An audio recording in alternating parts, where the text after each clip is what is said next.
The crystalline corridors of Castrima hummed with an unusual tension that evening.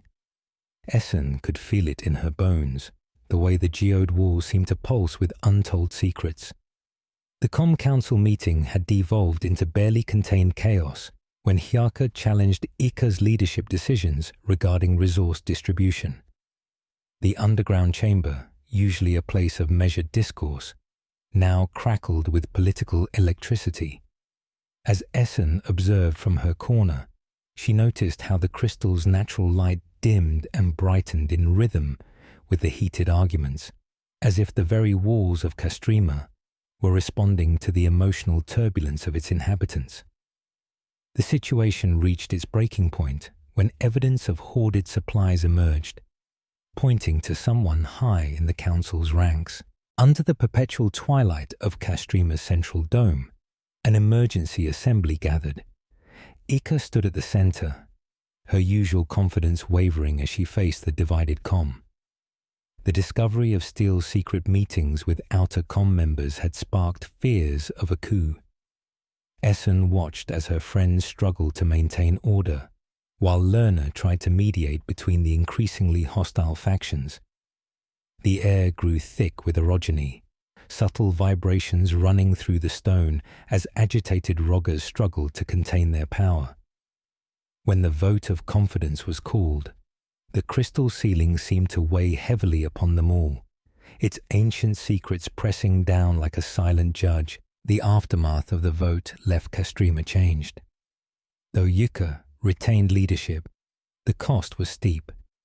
New alliances were forged in the crucible of crisis, while old friendships crumbled like rust.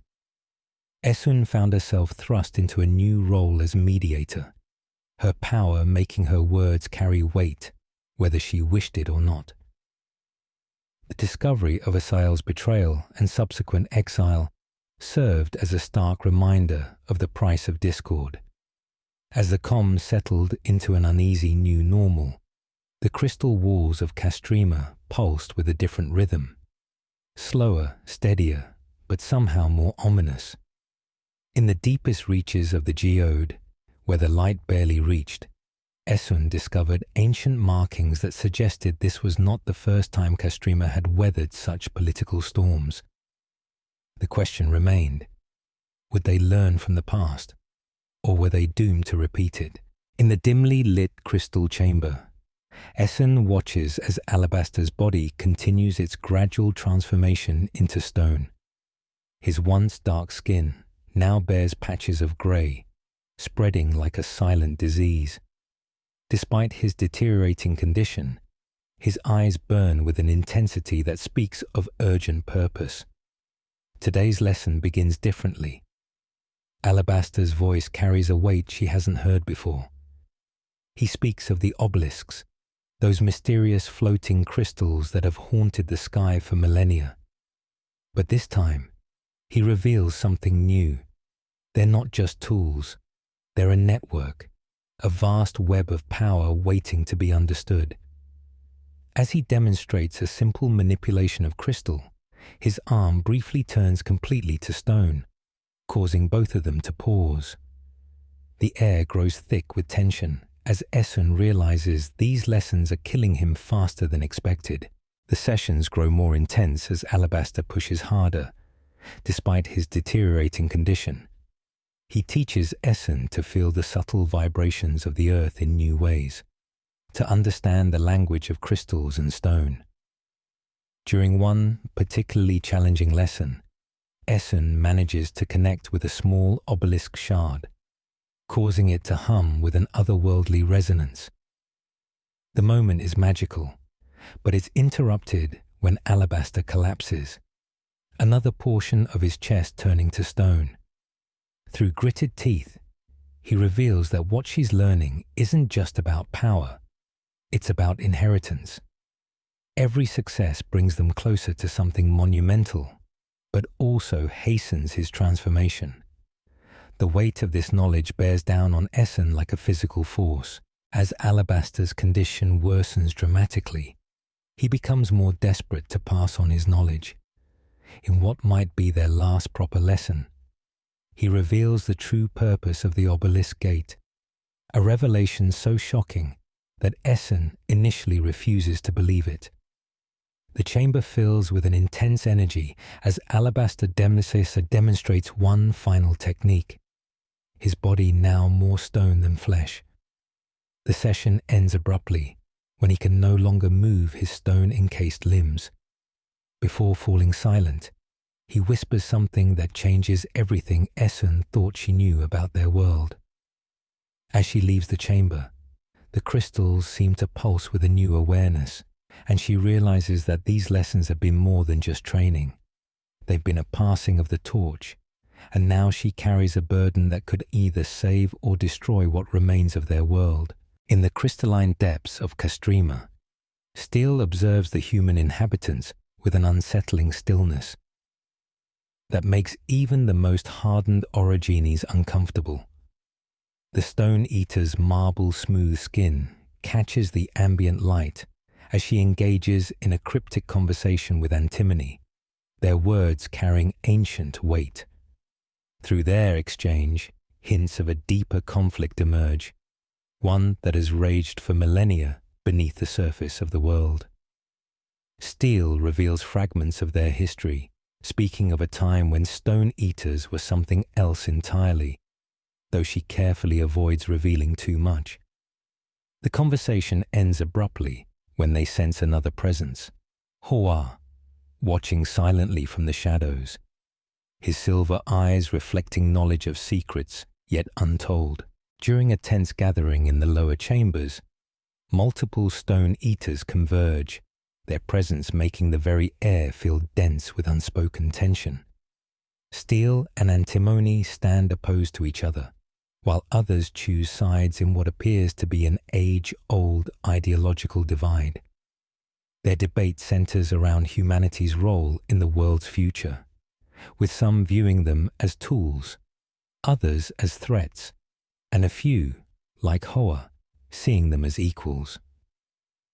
The revelation that Stone Eaters can form alliances and harbor opposing viewpoints sends ripples of unease through Essun, who watches from a distance, struggling to understand the implications for her own role in their complex political web. As tensions escalate, Hoa finally approaches Essun privately, offering crucial insights into the Stone Eater's nature. His revelations come at a cost. Each truth shared seems to physically pain him, his stone form cracking slightly with every word. He speaks of a great betrayal in the ancient past, of powers beyond comprehension, and of a choice that transformed some humans into the beings now known as Stone Eaters. But before he can reveal the most crucial detail, another Stone Eater emerges from the wall itself, silencing him. The interruption leaves Essun with more questions than answers, and a growing sense that she's caught in the middle of a conflict far older and more dangerous than she initially believed. In the dim corridors of Found Moon, Nassun found herself increasingly attuned to the subtle vibrations beneath her feet. The stones seemed to sing to her in ways she'd never experienced before, each crystal formation pulsing with an inner light that only she could perceive. During her training sessions with Shafa, she discovered she could reach deeper into the earth than ever before, feeling the ancient memories trapped within the rock itself.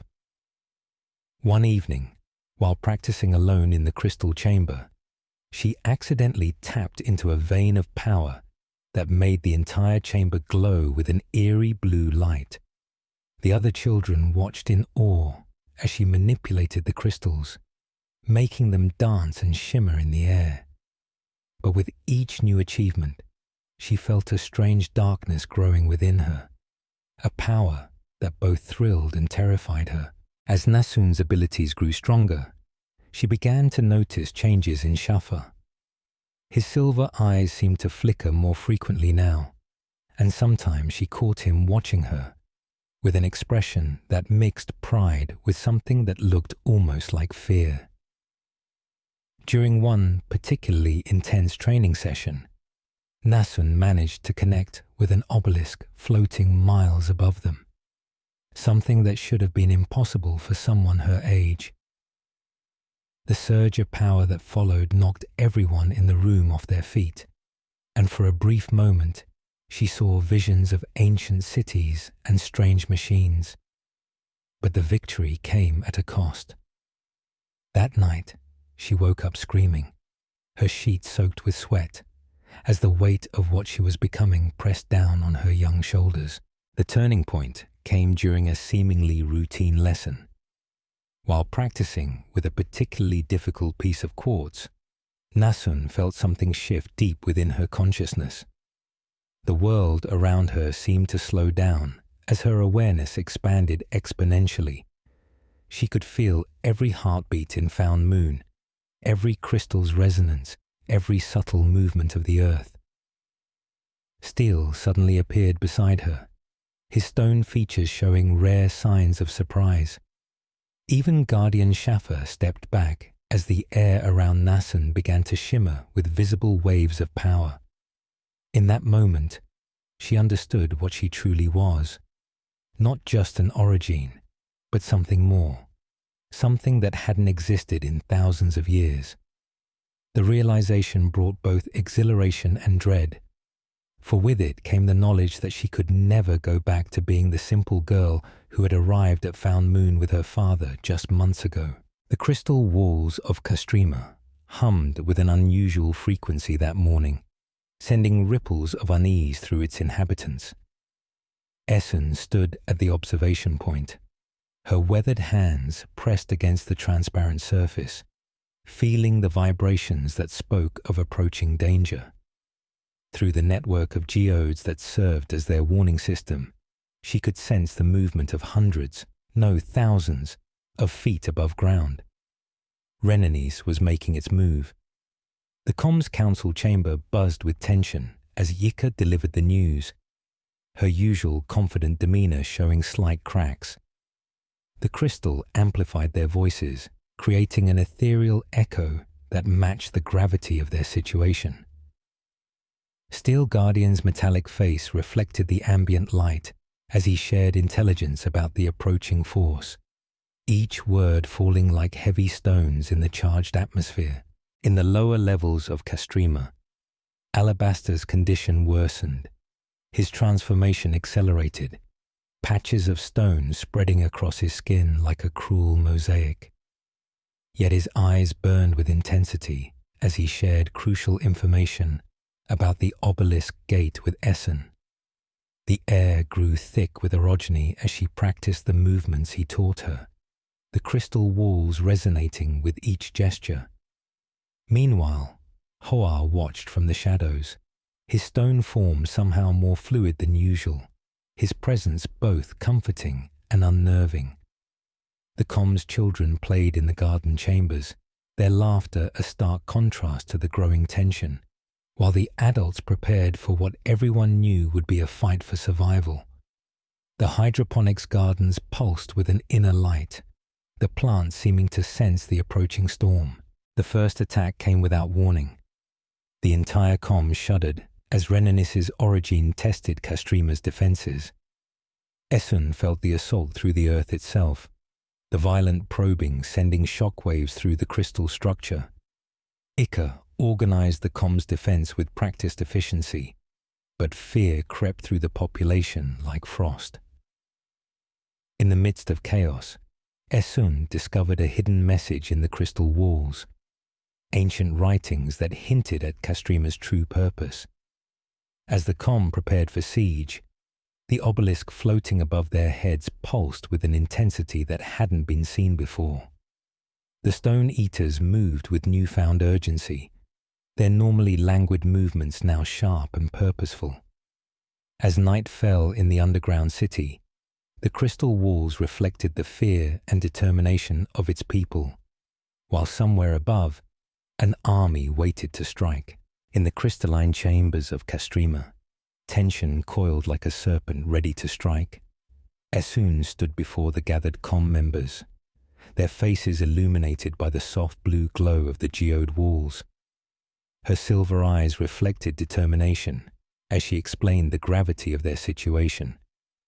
The approaching army from Renanis wasn't just a threat, it was an inevitability. As she spoke, the crystal walls seemed to pulse with ancient energy, responding to the collective anxiety of the crowd. Ika, standing beside her, nodded grimly as they outlined their defensive strategy. The children were to be moved to the deepest chambers, while the origins would be positioned strategically throughout the upper levels. In the shadows, Stone Eaters watched silently, their marble-like skin catching fragments of light. Alabaster's condition worsened with each passing day, his body gradually turning to stone. Yet his determination to teach Essen never wavered. In his chamber, surrounded by glowing crystals, he shared crucial knowledge about the Obelisk Gate, each word seeming to cost him another piece of his humanity. Essen watched in horror as another finger crumbled to dust during their session, but Alabaster merely smiled, a pained, knowing expression. "The gate," he whispered. "It's not just a weapon, it's a key." Before he could elaborate, a tremor shook the chamber, and urgent messages arrived. Renanis forces had been spotted closer than expected. As the final preparations were made, Castrima transformed into a fortress. Lerna worked tirelessly organizing the medical supplies, while Hyaka drilled the fighters in close-quarter combat techniques. In a quiet moment, Essen found herself in the central chamber, watching the crystal veins pulse with power. The air hummed with origini and anticipation. Steel and rust scents mixed with the underground minerals, creating an atmosphere thick with possibility. Urka approached, her footsteps echoing in the vast space. "Tomorrow," she said simply, both women knowing what was at stake. In the distance, the sound of children singing echoed through the chambers, a haunting melody that spoke of both hope and fear. As night fell in the world above, Castrima's defenders took their positions, knowing that when dawn came, their world would change forever. The air crackled with tension as Castrima's defenders took their positions along the underground chamber's crystalline walls. Essen stood at the forefront, her silver-streaked hair catching the ambient light from the geode surfaces. The comm's inhabitants moved with practiced precision, following the plans they had drilled countless times. Through the crystal walls, they could feel the vibrations of approaching forces. Renanis was coming. Ika's voice echoed through the chamber, steady and commanding, as she directed the final preparations. The Origines positioned themselves at strategic points, their training with Alabaster about to be put to the ultimate test. The air grew thick with anticipation, and the crystal walls seemed to pulse with an inner light, as if the very earth was aware of the impending clash. The battle erupted with devastating force. The Renanis' army breached the outer defenses, but Castrima was ready. Essen channeled power through the crystal chamber, amplifying her orogeny in ways she never thought possible. The Stone Eaters moved like liquid shadows through the chaos, their motives still unclear. Beneath the surface, Nassun felt the tremors of the battle from miles away, her growing powers resonating with the massive display of force. The air itself seemed to vibrate with power as origins from both sides wielded the Earth's energy. Crystal shards flew like deadly raindrops, and the ground buckled and heaved under the strain of competing forces. Through it all, the mysterious Obelisk Gate's presence loomed, its power waiting to be unleashed. As the battle reached its crescendo, Essen made a choice that would alter everything. Drawing upon powers that threatened to tear her apart, she connected with the crystal chamber in a way that even Alabaster hadn't foreseen. The Stone Eaters moved with sudden purpose, their ancient plans finally becoming clear. The very foundations of Castrima shook as power surged through the geode structure. Ika's voice cut through the chaos, ordering an evacuation as the chamber's crystals began to sing with dangerous resonance. In the midst of this, Essen glimpsed a terrible truth about the nature of the power they wielded and the true purpose of the Obelisk Gate. The battle's conclusion would leave both sides forever changed, but the price of victory would be higher than anyone had imagined. As the dust settled over the battlefield, Esun found herself drawn to the pulsing energy of the floating obelisks above. Their crystalline surfaces caught the dying light, creating an ethereal dance of colors that seemed to whisper secrets of the old world. Through her connection with the Obelisk Gate, she began to understand fragments of its true purpose, not just as a weapon, but as a key to something far more profound. The knowledge Alabaster had passed to her in his final moments started to align like pieces of an ancient puzzle, each revelation more staggering than the last. The warmth of silver light bathed her face as she reached out, feeling the familiar tingle of orogeny intermingle with something older, something that predated even the seasons themselves. Miles away, Nassun felt the resonance of her mother's discovery. Within the confines of Found Moon, her own understanding of the gate's power grew exponentially. Shaffer watched with a mixture of pride and concern as his young charge began to grasp concepts that had remained hidden for millennia. The connection between mother and daughter, though separated by vast distances, pulsed with each new revelation. The air itself seemed to thicken with possibility as ancient mechanisms stirred to life, responding to the simultaneous awakening of two individuals who could finally see the truth of their world cycles. The final pieces fell into place with devastating clarity. As Essen grasped the full scope of what the gate could do, what it was meant to do, she felt the weight of generations of suffering pressed down upon her shoulders. The choice before her was impossible. Use the gate as intended and risk everything, or let the world continue its cycle of destruction.